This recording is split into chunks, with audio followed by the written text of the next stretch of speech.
Assalamualaikum warahmatullahi wabarakatuh. A'udzubillahi minasyaitonir rajim. Bismillahirrahmanirrahim. Alhamdulillahi rabbil alamin. Wassalatu wassalamu ala asyrafil anbiya'i wal mursalin. Sayyidina Maulana wa nabiyyina wa habibina wa syafi'ina wa qudwatina wa uswatina Muhammadin sallallahu alaihi wasallam wa ala alihi wa ashabihi ajma'in. اللهم فقهنا في الدين وافتح علينا فتوح العارفين واجعل أعمالنا خالصة لوجهك الكريم يا أرحم الراحمين.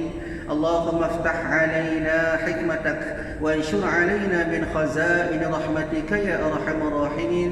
رب اشرح لي صدري ويسر لي أمري واحلل عقدة من لساني يفقهوا قولي والحمد لله رب العالمين آمين. قال المصنف رحمه الله تعالى ونفعنا وإياكم بعلومه في الدارين آمين. Alhamdulillah. Pertama selamanya marilah sama-sama kita rafa'kan, kita panjatkan setinggi-tinggi kesyukuran kita ke hadrat Allah Subhanahu wa taala. Kerana pada malam ini Allah Taala masih lagi memberikan kesempatan kepada kita untuk kita bersama dalam kita menunaikan ibadat kepada Allah Taala dengan semaya berjamaah. Kemudian duduk dalam rumah Allah Ta'ala dengan niat i'tikafnya. Kemudian juga dalam masa yang sama kita berada dalam majlis ilmu yang dikatakan oleh para ulama sebagai Raudhatun min Riyadil Jannah, satu taman daripada taman-taman syurga. Mudah-mudahan kehadiran kita pada malam ini Allah Ta'ala catatkan sebagai salah satu daripada ganjaran pahala. Boleh kita bawa untuk kita menghadap Allah Subhanahu wa Ta'ala pada hari akhirat, pada hari kiamat nanti insya-Allah. Tuan-tuan Bapak yang dirahmati oleh Allah Subhanahu wa taala, insya-Allah pada malam ini kita sambung kuliah kita daripada kitab Minhajul Abidin pada muka surat yang ke-8. Muka surat yang ke-8 pada baris yang ke-7 daripada bawah ke atas. Alhamdulillah, pada kuliah yang lepas telah pun kita selesai daripada membicarakan tentang aqabah yang keempat. Dikatakan sebagai aqabah al-awarid, iaitulah benda-benda yang boleh menggoda kita, benda-benda yang boleh membawa kepada tersimpangnya ataupun menyelewengnya niat ataupun hajat kita sebenar dalam keadaan kita nak mencari redha Allah Ta'ala ataupun nak mendapatkan mardatillah. Bagi orang-orang yang salikin, orang-orang yang nak berjalan menuju ke hadratillah, iaitulah daripada godaan-godaannya disebut sebagai aqabah al-awarid. InsyaAllah pada malam ini kita sambung pada aqabah yang kelima, juga disebut sebagai aqabah al-bawa'is. Aqabah iaitulah halangan ataupun perkara-perkara yang perlu kita tempuh untuk kita mendapatkan perjalanan yang sebenar kita nak menuju ke hadratillah. Ni aqabah al-bawa'is disebut oleh ulama sebagai aqabah yang menjadi pendorong kepada kita supaya kita lebih rajin, supaya kita lebih ikhlas, supaya kita lebih bersemangat nak buat amal ibadat kepada Allah Ta'ala. Baik, maka tatkala selesailah, ni masuk dalam kitab tu, maka tatkala selesailah, makna kata bila mana kita dah sudah berjaya dah, kita berjaya dah, selesai dah kita daripada memutuskan dia, maknanya daripada kita lawan daripada segala halangan-halangan, empat halangan tadi hak sebut pada kuliah lepas tu.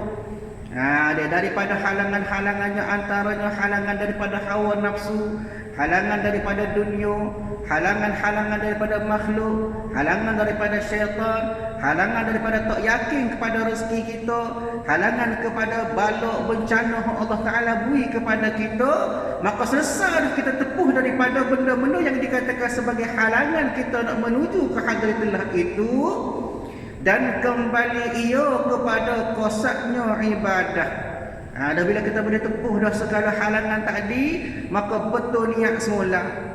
Kita bawa niat kita kembali ke landasan yang sebenar semula. Gapo dia? Nak kepada ibadat kepada Allah Ta'ala. Sebab apa? Sebab itulah sebenarnya konsep ataupun dikatakan sebagai matlamat orang-orang yang nak berjalan menuju ke hadratillah. terutama dalam bahagian tu ibadat dia kena sempurna. Dan sebelum ini bila nak buat amal ibadat ada saja halangan-halangan, ada saja rintangan-rintangan. Sebab itu pengarang kita ini sebut bila dah selesai daripada memutuskan daripada aqabah ataupun halangan-halangan tadi, maka bolehlah kita kembali semula kepada kosak kita, niat kita asal tadi nak buat amal ibadat kepada Allah Taala. Daripada keinginan kita sebenar tu, kosak kita, matlamat kita tadi adalah nak beribadat kepada Allah Taala. Tetapi dalam masa yang sama, bila dalam keadaan kita nak buat amal ibadat kepada Allah Taala, maka ditilikkannya tiba-tiba mari mikir pula. Dia mari fikir dalam fikiran kita, mari fikir dalam amal ibadat kita apa dia? Maka ditilikkannya, maka tiba-tiba nafsu itu lemah lagi penyegar. Hajat ada dah, kosak niat tu betul dah, tiba-tiba nafsu nak buat amal ibadat tu tak ada. Tak ada perasaan nak buat amal ibadat kepada Allah, jadi lemah. Nafsu jadi lemah, tidak bermaya, tidak berupaya nafsu atas jalan nak buat amal ibadat tadi. Lagi penyegan, maknanya jadi malah. Niat ada dah nak buat amal ibadat, tapi tiba-tiba mari perasaan malah. Tidak berakhir, tak ada semangat. Ni pun dikatakan sebagai aqabah juga. Dia hajat comedoh, matlamat kita comedoh nak buat amal ibadat kepada Allah Taala, nak bawa hati kita dalam keadaan sentiasa ikhlas dalam ibadat, tiba-tiba mari penyakit pula, mari halangan pula apa dia? Jadi malah. Jadi tak boleh, jadi tak sih buat amal ibadat tadi. Dan tiada hendak bangkit dengan kebajikan. Dan tiada maknanya atas nafsu kita tu, nafsu kehendak kita tu, hak nak buat amal ibadat tadi, tiada hendak bangkit, tak cegah. Dia tak cegah, tak bermaya. Bila sebut kebajikan jadi slow. Bila sebut buat amal ibadat jadi slow.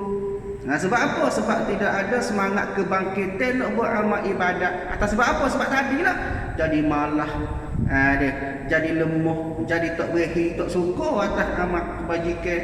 Sebab itulah bila mana hendak bangkit dengan kebajikan jadi slow berlaku. Seperti barang yang sebenarnya disediakan niat asal kita tadi, hajat kita tadi nak buat amal ibadat kepada Allah, tiba-tiba mari perasaan jadi malah, jadi toksik. Dia walaupun pada hakikatnya niat kita comedoh nak buat amal ibadat, nak menunaikan hak-hak Allah Taala, nak buat segala ibadat-ibadat kepada Allah Taala. Baik. Dan sayugianya dalam keadaan itu sepatutnya, apa dia sepatutnya? Sesungguhnya adalah ia lebih cenderung selama-lamanya kepada lala. Dia bukan jadi kokoh rajin buat amal ibadat dah, tapi koh lama, koh lala, koh lama, koh jauh daripada Allah Taala. Sedangkan halangan-halangan tadi daripada segala cabaran tadi kita boleh tepuh dah. Dunia kita boleh tolak tepi dah, makhluk kita boleh buai dah, nafsu kita boleh didik dah, syaitan kita boleh jaga dah. Tetapi tiba-tiba mari penyakit atas diri sendiri. Gapo dia? Malah buat amal ibadat kepada Allah Taala. Sedangkan matlamat utama kita dulu, kita nak buat amal ibadat kepada Allah. Sebab apa? Adanya perasaan kita lala kepada Allah Taala. Kau lama kau lala, kau lama kau jauh daripada Allah Taala, menyimpang daripada niat hajat kita sebenar, matlamat kita sebenar nak buat amal ibadat kepada Allah Taala tadi. Ni sebab apa? Sebab mari penyakit lala. Sedangkan Allah Taala sebut dalam Quran, lala ni satu penyakit yang berbahaya. Dia bahkan Allah Taala sebut daripada surah Al-Munafiqun, kata Allah Taala, firman Allah Taala, ya ayyuhalladzina amanu la tulhikum amwalukum wala auladukum an dzikrillah wa may yaf'al dzalika faulaika humul khasirun, kata Allah. Wahai orang-orang yang beriman. Siapa dia tu? Kita lah. Dia Allah Taala tuju ayat ini pada kita, janganlah kamu, kata Allah Taala, dilalaikan oleh segala urusan harta benda kamu dan anak pinak kamu. Dia kadang-kadang kita lalaikan harta, cari harta daripada pagi pas gelap. Dia lala kepada Allah Taala. Tempat lain lah, tempat kita alhamdulillah bagus belaka tak lala. Maknanya perasaan kita tak ingat kepada Allah Ta'ala. Sebab apa? Tertipu kita dengan harta kita, kadang-kadang dengan anak-anak kita, menyebabkan kita jadi lala daripada mengingati Allah Ta'ala. Dia Allah Ta'ala sebut wa may yaf'al dhalik, dia kamu ingat siapa dia yang buat lagu tu? Wa may yaf'al dhalika fa ulaika humul khasirun, kata Allah. Kalau mu buat lagu tu, mulala dengan Allah Ta'ala atas sebab harta kamu, mulala atas sebab anak-anak pinak kamu, maka kata Allah Ta'ala mereka itu daripada kalangan orang-orang yang rugi. Kenapa? Kerana masa tu hebui kepada kita, umur tu hebui kita, jadi lala habisnya gitu masuk pasari-sari, tertipu kita dengan dunia, tertipu kita dengan harta.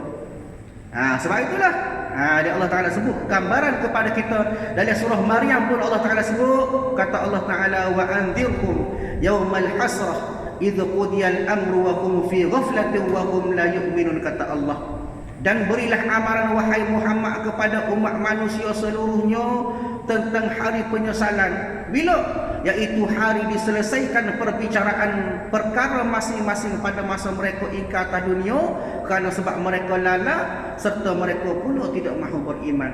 Ayatnya orang lala ni kata Allah Ta'ala tidak ada jalan kecuali kembali kepada ingat kepada Allah Ta'ala semula. Sebab itu kita sari-sari jangan kita tertipu dengan harta, jangan tertipu dengan anak-anak kita, dengan keluarga kita, menyebabkan kita makin jauh daripada Allah Ta'ala. Sebaliknya kita kena ubah, kena baiki kita, biar ada harta, ada anak-anak semua ni boleh bawa kita semakin hampir dengan Allah Ta'ala. Ada harta kita sedekah, kita infak, kita buat pahala. Ada anak-anak, ada keluarga kita, anak-anak semua kita ajak semuanya berjemaah sebagainya, buat kebajikan, barulah betul. Itulah yang dikatakan sebagai titik lala kepada Allah. Tapi yang di sini pengarah kita ini sebut, Imam Al-Ghazali rahimahullah ta'ala wayak kepada kita, kadang-kadang bila kita ada dah matlamat, comel dah niat nak buat amal ibadat, tapi kadang-kadang semakin lama semakin jauh daripada Allah Ta'ala, cenderung kita selama-lamanya kepada lala. Dia duduk lala semua pas hari-hari, bangun pagi sampai gelap supo duk main hak tolong, sehari tak ada perubahan, tak ada kelebihan atas bangsa akhirat. Dia sebab itu kena baiki, kena ajak kita, buat kita biar berubah, jauhkan daripada sifat lala kepada Allah Ta'ala. Kenapa? Kerana manusia atas nafsu itu dia sentiasa lala kepada Allah Ta'ala, nak kepada apa lagi? Dan kesenangan, duk nampak senang semata-mata. Dia dan bermain-main. Dia kira atas dunia ni nak main. Nak kira kami masa atas dunia, sedangkan dunia ni ad-dunya mazra'atul akhirah, kata ulama. Dunia ini adalah tempat kita nak bercucuk tanah, kita nak ambil hasil pada hari akhirat nanti. Lagu mana kita nanam comel atas dunia, begitulah hasil yang comel pada hari akhirat nanti, insya-Allah. Sebab itu kita kena ingat dunia ni bukan tempat kita nak main-main. Sedangkan dunia ni satu tempat untuk kita buat amal ibadat kepada Allah Ta'ala dengan sebenar-benar. Bahkan Allah Ta'ala juga sebut dalam Quran satu amaran kepada kita daripada surah Al-Hadid, kata Allah Ta'ala i'lamu annamal hayatud dunya la'ibun wa lahwun wa zinah wa tafakhurun bainakum wa takathurun fil amwali wal aulad, kata Allah. Ketahuilah bahawa kehidupan dunia itu, apa dia? Tidak lain hanyalah permainan semata-mata. Atas dunia ni kita jadi sebuah bola. Dia ikut hawa nafsu semacam, ikut kehendak kita semacam. Dia ada ke tu kita turut, ada ke ni kita turut. Bahkan kadang-kadang tak kena pun dengan syariat Allah Ta'ala, terikut-ikut dengan kehendak dunia. Sebab tu jadi kita ni diumpama sebagai permainan atas dunia. Dan juga hiburan atas dunia yang melalaikan, kau sahih kau lala jauh daripada Allah Ta'ala. Serta perhiasan atas dunia ni tak ada lah tempat untuk kita kumpul perhiasan, badi comel. Dia badi comel, badi janguk, badi banyak, bagi emak. Tempat lain lah tempat kita ada. Ayatnya tempat atas dunia tu lagu tu sifat dia. Tempat permainan, tempat hiburan, tempat masing-masing tayar perhiasan. Juga tempat bermegah-megah di antara kamu, macam-macam kelebihan. Hak ni lebih harta, hak ni lebih dari segi kekuatan, hak ni hebat dari segi bangsa, hak ni hebat keturunan. Sebab apa? Badi-badi pakat nak tunjuk hebat belaka atas dunia. Dia serta berlumba-lumba membanyakkan harta benda dan anak pina. Itulah sifat kita atas dunia. Dia akhirnya kita jadi hanyut. Itu ya. Sehari-hari tak ada kita masa kita dengan Allah Ta'ala. Sebab itu Imam Al-Ghazali sebut tadi, tak lagi lah kita cenderung kita nak kepada lala, kialah kelala, kemudian nak kepada kesenangan, kemudian nak bermain-main. Semua ni sifat kita manusia atas dunia tu. Dan kepada sia-sia, buat gapo-gapo tak ada manfaat, tak ada faedah. Dia faedah pada atas dunia, dan juga pada faedah akhirat, tak ada apa-apa. Dia pagi sebab gelap duduk kedai kopi, tempat lain lah je tempat kita. Dia habis masa begitu sahaja. Sedangkan masa ada patut kita beramal, beribadat kepada Allah Ta'ala, cari nafkah sebagainya. Dia sia-sia kadang-kadang perbuatan kita. Dan kepada kejahatan, ini berat lagi. Kehidupan sehari-hari habis masa dengan buat jahat. Dan bala, dia menerima bala oleh dia atas sebab perbuatan mereka sendiri. Dan jahil. Dia ni semua merupakan sifat-sifat kita, kurangan kita atas dunia. Kalau kita tak beringat pada kena tipu lagu tu ialah kita. Dia maka berkehendak sertanya di sini kepada yang menuntutkan supaya dituntutinya kepada kebajikan. Maka dalam keadaan ini, bila mana kita perasan kita dalam keadaan lala, kita dalam keadaan hanyut, maka dalam keadaan ini kita nak supaya kita ni boleh dibawa kepada jalan kebaikan, nak kepada kebaikan, nak kepada kebajikan. Supaya apa? Supaya dan taat, nak juga kepada taat. Di masa ni kita berusaha supaya kita boleh jauh daripada sifat-sifat hak tadi tu, jauh daripada lala, jauh pada main-main, jauh pada buat sia-sia. Maka dalam keadaan itu nak kepada bimbingan supaya kita boleh pergi ke arah kebajikan dan taat kepada Allah Ta'ala. Dan merajinkan dia padanya, bukan setakat taat, tapi nak juga kepada rajin buat amal ibadat kepada Allah Ta'ala. Supaya apa? Supaya kita dalam keadaan tadi, nafsu kita tadi hak nak kepada benda-benda sedap, benda-benda senang atas dunia tadi, kita boleh tekan, kita boleh didik. Dia kita boleh ubah nafsu tadi kepada rajin buat amal ibadat kepada Allah Ta'ala. Dia kena didik, kena asuh nafsu tadi. Baik. Dan yang menghalaukan dia, maknanya atas tadi juga menghalaukan dia, menghalau supaya dahulu akan dia daripada maksiat. Hak ni dalam keadaan tu juga, dalam keadaan kita lala tadi, dalam keadaan kita lupa kepada Allah Ta'ala tadi, nak kepada sesuatu yang boleh menyebabkan kita ni jadi toksik kepada buat maksiat kepada Allah Ta'ala. Langsung kita jadi jauh. Ni. Baik. Dan melimpahkan dia daripadanya, melumpuhkan dia daripadanya, maknanya nak melemahkan dia daripada buat benda-benda hak lala, hak jauh daripada Allah Ta'ala tadi. Ni. Maknanya masa ni lah sebenarnya nak kepada kekuatan kita, nak kepada semangat kita, lawan segala-gala masalah tadi, lawan segala tadi dengan mujahadah kita, boleh menyebabkan kita kembali kepada kebajikan, kembali kepada taat kepada Allah Ta'ala tu. Dan keduanya itu apa dia? Rajak dan khauf. Ini pengarang kitab ini Imam Al-Ghazali rahimahullah ta'ala wayak kepada kita bagaimanakah sifat atau bagaimanakah cara nak menjauhkan kita daripada benda-benda hak sebut tadi, daripada lala, daripada bermain-main atas dunia, daripada nak kepada kesenangan tadi. Maka sifat dia dua yang kata Imam Al-Ghazali. Apa dia? Iaitulah sifat rajak dan khauf. Dan keduanya daripada cara nak mengatasi masalah kita lala, masalah leka, masalah main-main tadi, iaitulah dengan rajak dan khauf. Maka rajak itu, apa dia rajak tu? Maka rajak itu yakni harap. Di dalam keadaan tu kita nak kepada sifat kita mengharap kepada Allah Ta'ala. Adapun rajak dan khauf ini Allah Ta'ala sebut dalam Quran daripada surah Al-Isra.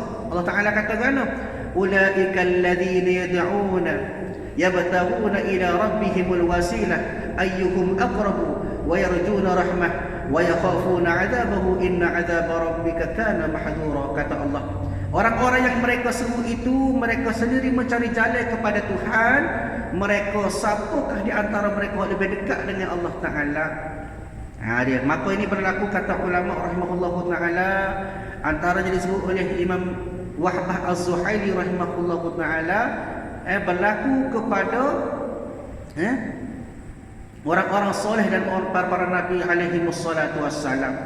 Bila dia menyeru kepada manusia supaya ingat kepada Allah Ta'ala, maka mereka mencari jalan untuk kembali kepada Tuhan mereka. Dan di antara mereka siapa lebih dekat dengan Allah Ta'ala dan mengharapkan rahmat daripada Allah Ta'ala dan takut akan azab.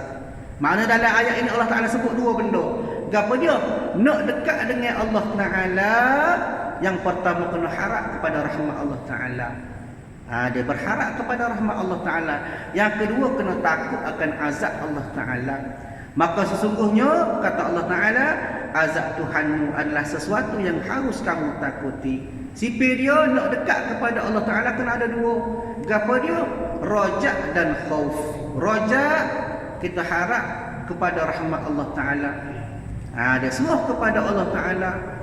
Bahkan kata ulama rahimahullahu ta'ala, masuk surga pun dengan rahmat Allah Ta'ala. Bukan masuk surga dengan pahala kita.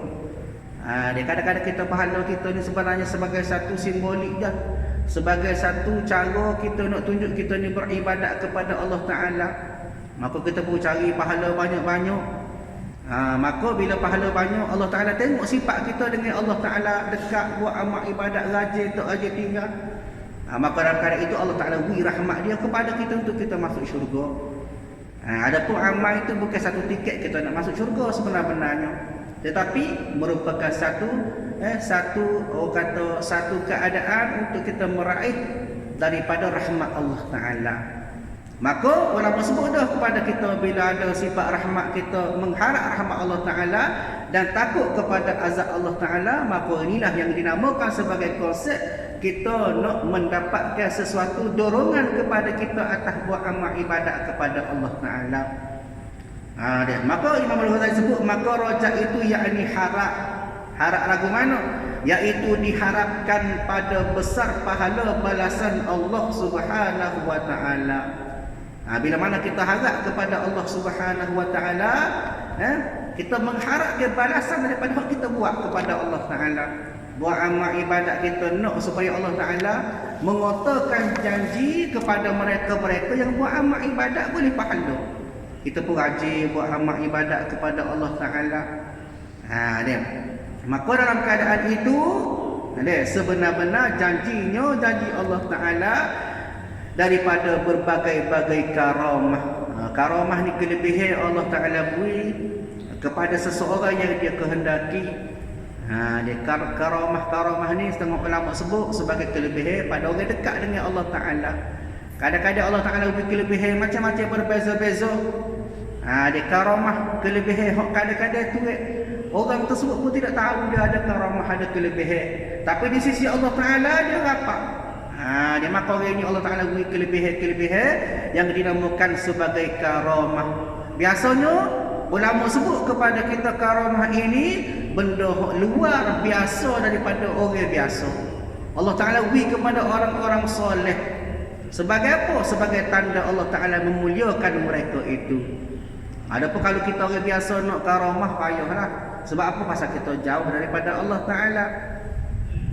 Bahkan kata Imam As-Safarini rahimahullahu ta'ala, al-karamah wahya amrun khariqun lil-ibadah ghayra maqrun bida'wal an-nubuwatin wala huwa muqaddimah yatahaw ala yadun Abdul Zahir as-Salah multazim limatabi'ihi an-nabi kulluhu bi syari'atihi مصحوب بصحيح الاعتقاد والعقل الصالح علم بها ذلك العبد الصالح أم لم يعلم. Bermula karamah itu kata Imam As-Safarani rahimahullahu ta'ala, apa dia? Pekerjaan-pekerjaan sesuatu yang menyalahi adab. Sebab itu kadang-kadang orang dekat dengan Allah Ta'ala, Allah Ta'ala mudah. Dia setengah tu disebut sebagai karamah awliya, ataupun dalam kitab Jam'u Karamatul Awliya, di himpunan karamah-karamah awliya macam-macam. Ada setengah tu bangun tidur belek sejadah ada pitih. Itu karamah dia. Ada setengah tu boleh jalan atas air. Dia ada setengah tu semeta sebab dilipat ke bumi dia nak pergi Mekah semeta siapa. Nak pergi mana-mana semeta siapa Allah Taala murid itu karamah. Ada benda hok mencari adab ataupun kadang-kadang menyalahi adab tak siapa pada fikir kita. Kenapa? Atas sebab mereka yang melakukan kebaikan yang sentiasa mengikut akan Nabi, yang mengikut akan syariat dia. Kalau Nabi disebut sebagai mukjizat tu hebat kelebihan. Dia Nabi Musa tukar dia boleh tukar jadi ular. Itu kelebihan dia, mukjizat dia. Nabi Muhammad sendiri tangan boleh keluar air daripada celah-celah jari dia. Itu kelebihan bagi Nabi, bagi Rasul disebut sebagai mukjizat. Adapun orang biasa lain daripada Nabi maka disebut sebagai karamah. Maka sebab itulah kemarin kita sebut tadi, maka rojak itu diharapkan pada janji Allah Ta'ala pahala ataupun balasan, dan meyakini sebenar janjinya daripada berbagai-bagai karamah yang dikurniakan oleh Allah Ta'ala. Itu hebu itu yang tunjuk bagi orang yang hampir. Dan engkau sebutkan maknanya engkau ingat padanya yang demikian itu janji yang mana mampu menuntunkan memimpin di atas jalan ibadah. Bila mana mudah dekat dengan Allah Ta'ala, maka dalam keadaan itu Allah Ta'ala akan memberi gerak hati kepada kamu, satu panduan kepada kamu untuk kamu berada dalam jalan ibadat kepada Allah Ta'ala. Nak supaya kita ni harap kepada Allah Ta'ala. Biar kita sentiasa berharap kepada Allah Ta'ala, buat amal ibadat pun kerana Allah Ta'ala, buat segala kebajikan pun kerana Allah Ta'ala, semata-mata atas sebab kita ni seruh kepada Allah Ta'ala bulat-bulat. Yang penting kita sebagai hamba buat segala kebajikan kita, buat segala kewajipan kita atas sebab kita ni hamba Allah Ta'ala. Baik. Maka bangkitlah ia. Maka bangkitlah ia, maknanya bangkitlah, bersemangatlah orang-orang yang nak mengerjakan ibadat kepada Allah Ta'ala tadi atas mengerjakan taat. Bila mana diberi perasaan karamah dalam hati dia, perasaan dia semakin suka buat amal ibadat kepada Allah Ta'ala, maka pada masanya Allah Ta'ala buka hati dia jadi nampak satu perkara yang baik, satu semangat yang baik untuk dia buat taat kepada Allah Ta'ala. Dan menggerak-gerakkan dia, diberi semangat oleh Allah Ta'ala supaya dia ni boleh menggerak-gerakkan dia daripada sifat malas tadi. Asal dia malas tadi, asal dia lalah, asal dia lupa kepada Allah Ta'ala. Tapi bila mana dia sudah ada perasaan dia rojak kepada Allah Ta'ala, dia harap kepada Allah Ta'ala, maka Allah Ta'ala akan gerakkan dia, jauhkan dia daripada sifat-sifat malas buat amal ibadat tadi. Bagi yang demikian itu, maknanya yang demikian itu sifat ibadah tadi tu, dan merajinkan dia. Dalam keadaan ini dia jadi rajin lah. Sebab apa? Sebab dia buat amal ibadat itu semua tu disuruh kepada Allah Ta'ala, harap kepada Allah Ta'ala. Itu rojak. Maknanya yang pertama nak mengatasi ataupun nak lawan daripada sifat lala, sifat bermain-main atas dunia, sifat leka kepada Allah Ta'ala, lupa pada Allah Ta'ala. Yang pertama kena rojak, kena harap dengan sebenar-benar kepada Allah Ta'ala. Dan khauf, ini yang kedua, iaitulah khauf. Apa dia? Yakni takut itu, iaitu takut daripada siksa Allah Ta'ala. Dia takut siksaan Allah Ta'ala. Takut lagu mana? Dan kepayahan barang yang dijanjikan daripada bagi seksa dan kehinaan. Dia bila buat gapo-gapo amal ibadat kepada Allah Ta'ala, nombor satu kena harap, nombor dua kena takut kepada Allah Ta'ala. Dia perasaan buat amal ibadat kerana takut. Maka dalam keadaan itu, maka boleh menyebabkan kita tu buat amal ibadat jadi khusyuk kepada Allah Ta'ala. Sebab itulah kata ulama rahimahullah Ta'ala kepada kita, bila sebut perasaan khauf, takut kepada Allah Ta'ala, antaranya disebut dalam kitab Al-Furuqul Lughawiyah. Dia kata kerana maka khauf itu adalah perasaan takut dari hukuman atau sesuatu yang dibenci yang mengenainya disebabkan melakukan sesuatu yang dilarang dan tidak sungguh-sungguh dalam ketaatan. Takut ni dua ya. Nombor satu, takut kerana kita buat salah dengan Allah Ta'ala. Itu yang pertama. Yang kedua, takut bila mana kita ni tak sungguh dalam buat amal ibadat kepada Allah Ta'ala. Buat amal ibadat tanpa rasa takut. Jadi kita buat amal ibadat tak sungguh lah. Bahkan kata Ibnu Qudamah sebut dalam kitab dia, maka bahawa khauf itu adalah ungkapan kegundahan hati. Hati jadi gelisah, hati jadi tak sedap. Kenapa? Kerana adanya sesuatu yang tidak disukai dan akan terjadi pada masa akan datang. Kita tahu dah benda tu Allah Ta'ala larang, tapi kita buat juga, maka menyebabkan kita jadi takut. Dia takut atas siksa. Sebab itu nak kepada dua, kita harap, kemudian kita takut kepada siksa Allah Ta'ala. Sebab itulah antaranya disebut oleh para ulama rahimahullah Ta'ala kepada kita, ada setengah ulama tu lepas semaya dia tutup muka. Dia lepas semaya wisalah tutup muka selalu. Maka ditanya oleh anak murid dia, sebab apa kak tutup muka lepas semaya? Maka dia kata, sesungguhnya aku takut aku buat amal ibadat tadi Allah Ta'ala lepas mula atas muka aku. Sampai lagu tu sekali dia takut. Kerana apa? Kerana buat amal ibadat kadang-kadang ada rasa tidak sungguh kita kepada Allah Ta'ala. Dia juga takut atas kehinaan atas nafsu tadilah, yang meneguhkan dia daripada mengerjakan maksiat dan dijauhkan dia dan melumpuhkan daripada yang demikian itu. Maknanya dalam keadaan itu dia nak mengelak daripada buat maksiat, dan dalam masa yang sama dia nak supaya kekuatan dia, segala kelebihan Allah Ta'ala beri kepada dia itu boleh menyebabkan dia jauh daripada benda-benda yang boleh menyebabkan dia hampir kepada maksiat, melemahkan nafsu dia daripada buat maksiat tadi. Maka inilah dia dinamakan Aqabah Al-Bawa'is. Inilah yang dikatakan sebagai Aqabah Al-Bawa'is, yakni membangkitkan berhadap akan dia di sini, maka berkehendak ia kepada memutuskan dia dengan dua zikir itu. Gapo dia daripada rojak dakhah tadilah, maka ia mengambil ia, maka diputuskan dia dengan baik taufik Allah Ta'ala hingga diputuskan akan dia.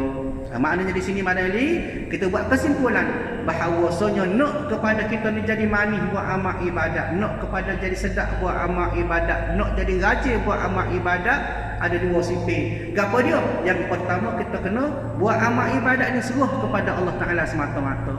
Dia seruh kot dia lah. Dia mudah-mudahan dia terima daripada amal ibadat. Yang kedua, buat amal ibadat juga dalam keadaan kita takut kepada Allah Ta'ala. Dia takut. Kenapa? Kalau takut Allah Ta'ala tak terima daripada segala amal ibadat yang kita buat kepada Allah Ta'ala itu. Jadi mudah-mudahan kita harap supaya pada malam ini dapat kita mengambil iktibar ataupun mengambil pengajaran daripada kuliah kita pada malam ini. Mudah-mudahan memberi manfaat kepada kita semua, insya-Allah. Kita sambung kuliah kita pada masa akan datang. Maka tatkala selesailah daripadanya, kembali ia kepada berhadap atas ibadah. Wallahu a'lam bissawab. Auzubillahi minasyaitonir rajim. Alhamdulillahi rabbil alamin. Wassalamu ala asyrafil anbiya'i wal mursalin wa ala alihi wa ashabihi ajma'in. Allahumma inna nas'aluka ridhaka wal jannah wa na'udzubika min sakhatika wan nar. Allahumma innaka 'afuwun karim tuhibbul 'afwa fa'fu 'anna wa 'an walidina wa 'an jami'il muslimina wal muslimat wal mu'minina wal mu'minat bi rahmatika ya arhamar rahimin.